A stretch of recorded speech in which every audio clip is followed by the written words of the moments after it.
wangu kwa nini hakunitupa? Mama angenitupa, kwa nini hakunitupa bibi yenu? Mbona na sio hujatutupa? Mbona sisi wewe hujatutupa? Ungetutupa na sisi. Sasa tutupe tuokote basi. Basi ngoja ngwambie mimi tutupe sasa hivi sio tutupe.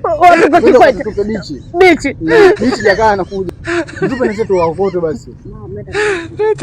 Pale kwa kikwete. Jamani kwema. Sio kwema. Sasa nakuja kule naona kama vile kuna shughuli hapa kumefiwa. Sio kwema, mimi mamangu hakunitupa mimi. Mtoto katajirika. Mtoto anaenda kukaa vizuri. Yule mtoto aliochukuliwa na Mama Samia mheshimiwa rais wetu. Anaenda kuishi maisha ya raha. Mama bahati ya mzako atakaoilalia mlango wapi tena? Hao makubwa jamani. Wewe unataka utupe na umiwa. Ngoja tukakutupe basi. Na watoto wako vipi na mbona wamekuwa wanyonge? Twende katutupe. Tutupe.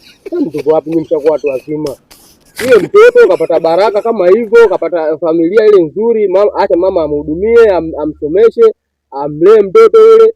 Basi ndio maisha yake, Mungu kashampangia wewe hivyo.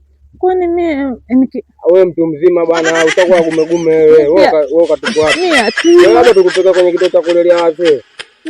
Hebu kafanyeni kazi bwana, acheni kumlania mtoto wa watu bwana. Mtoto kashapata bahati ile, mwacheni mama amlee, mama naye apata sababu zake Mama Samia. Kafanyeni kazi kama muda